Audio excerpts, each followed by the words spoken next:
What? It better be no filter news and talk. It better be no filter news and talk. It better be no filter news and talk. It better. What's up, everybody? Welcome back to No Filter News and Talk. And this is your girl Ingrid. Welcome back. Welcome back. Look, today we're talking about Mr. Ray Caruth, or should I say Ray Wiggins? I wonder why he was born Ray Lamar Wiggins, January 20th, 1974. Hmm. Well, let's talk about Caruth a little bit, because if you don't know about Ray Caruth, then you must have been living under a rock. Well, let me put you up on that. Now, he was born and raised in Sacramento, California. Caruth attended Valley High School. He was accepted on a football scholarship to the University of Colorado Boulder, right? Okay. Now, Caruth was a first round draft pick in the 1997 NFL draft taken by the Carolina Panthers. With the 27th overall selection, he signed a 4-year, $3.7 million deal that included a $1.3 million signing bonus. Caruth had a respectable rookie season in 1997 and started 14 games. Wearing the uniform number 89, he caught 44 passes for 545 yards and 4 touchdown passes, tied for first among rookie receivers. And he was named to the all rookie team at the wide receiver. So Mr. Caruth had a promising career as a Carolina Panther, so it may seem. But before all of that, during Caruth's sophomore year at Colorado, his girlfriend his girlfriend then, Michelle Wright, gave birth to their son, Rolando. Caruth all but neglected Rolando until Wright sued him for child support. Wright later testified that Caruth agreed to pay 2,700 in child support, half of what he was ordered to pay by a judge on condition that he would be a better father, something he failed to do. Hmm. But seems like that wasn't it. I wasn't in for his legal troubles. Okay, so on November 16th, 1999, Caruth home in Charlotte, North Carolina, Sharissa Adam, a real estate agent whom he had been casually dating, was shot 4 times by Van Brett Watkins Sr., a nightclub manager and an associate of Caruth. Adams managed to call 911 and say that Caruth had stopped his vehicle in front of hers and that another vehicle drove alongside and its passenger had shot her. Caruth then drove away from the scene. Adams was 8 months pregnant with Caruth's child at the time. Soon after her admission to the hospital, she fell into the coma. Doctors delivered the baby via emergency cesarean. Caruth went to the police and posted a $3 million bail on the conditions that if either Adams or the infant died, he would turn himself in. Adams died on December 14th, 1999. The baby, named Chancellor Lee Adams, survived but suffered permanent brain damage and cerebral palsy as a result of being without oxygen for 70 minutes before he was born. Caruth quickly fled after Adams' death, but was captured on December 15th in West Tennessee. He was found hiding in the trunk of a car outside of a motel. And the trunk also contained 3,900 in cash, the bottles of his urine, extra clothes, candy bars, and a cell phone. The Panthers waived him on December 16th, signing a morals clause in his contract, and the NFL suspended him indefinitely on December 17th. Wow. So yeah, he's been in jail for almost 2 decades for the murder of his pregnant girlfriend.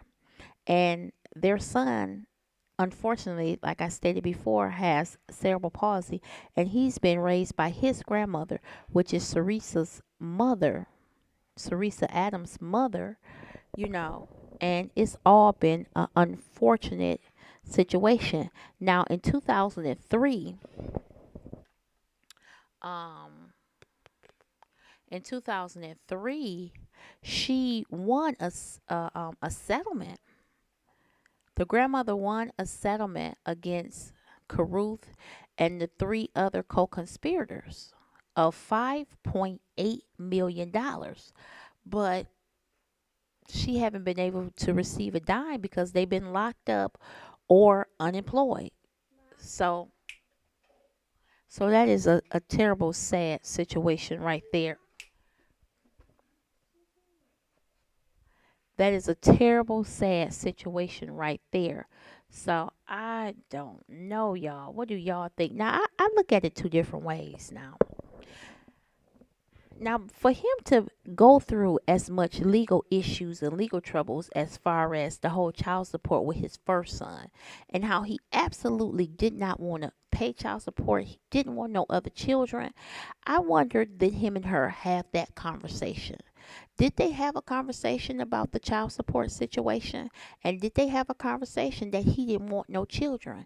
And that, and did she just go on to have the baby, anyway? Like, see, this is why I tell people you have to make you got to have those conversations, those hard conversations before you all decide to settle down and lay down with each other. You really do. Because for this man to have, now it says, now all of my information is via his Wikipedia, but it clearly stated, I'm going to reread this line. Okay. It clearly stated that it says Michelle Wright gave birth to their son, Rolando. Caruth all but neglected Rolando until Wright sued him for child support.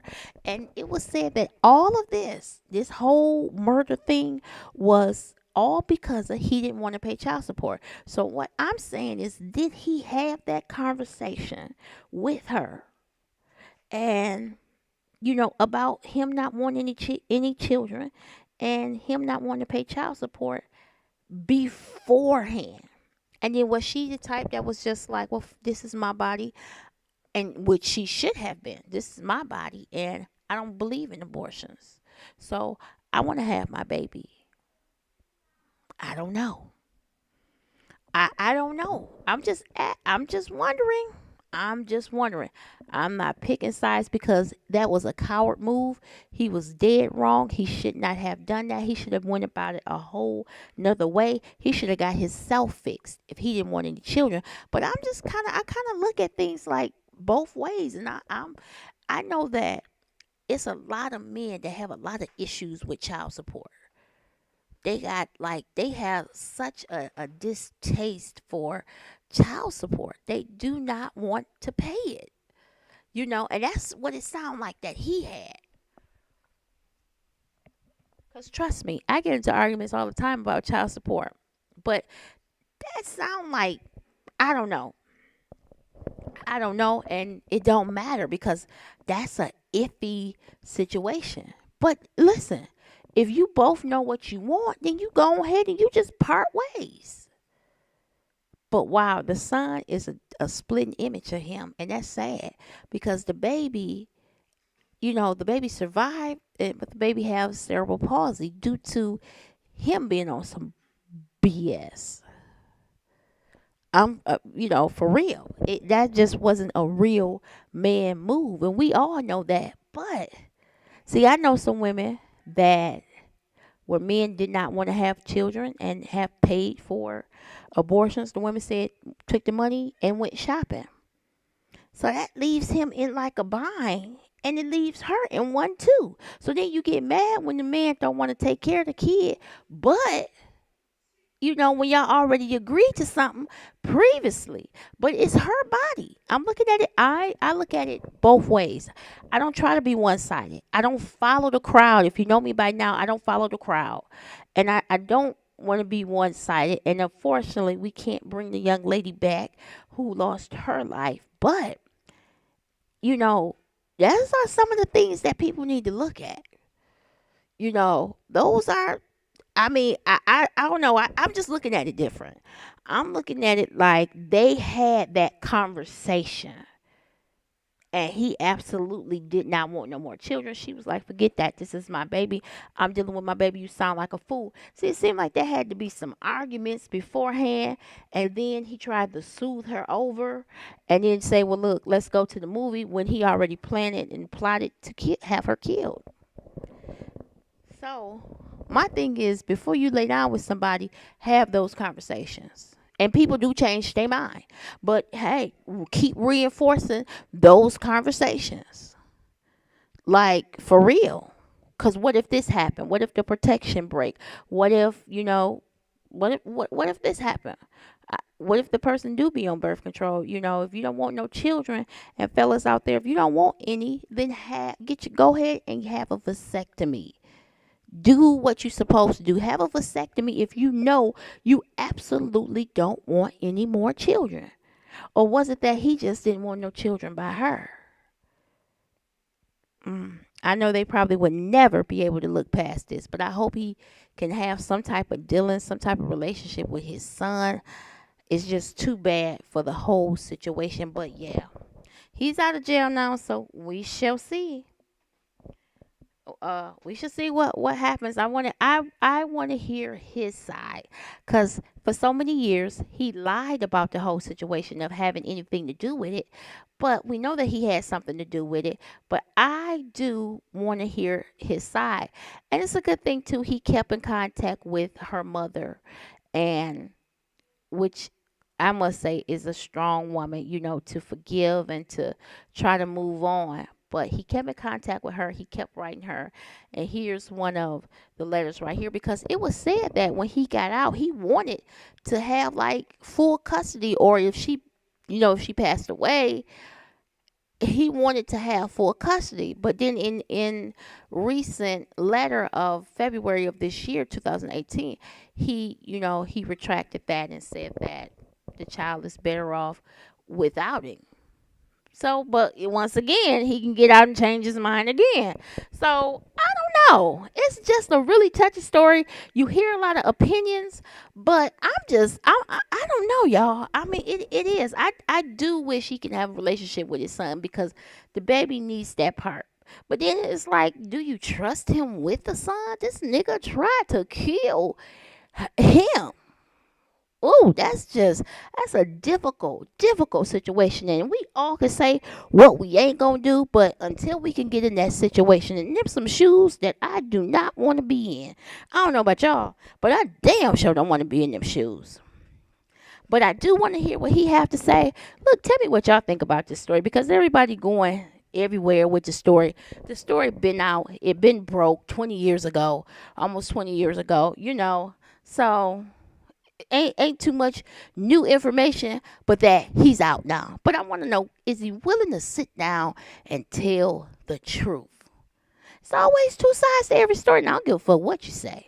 But like, share, and subscribe. And that's my time. Bye bye.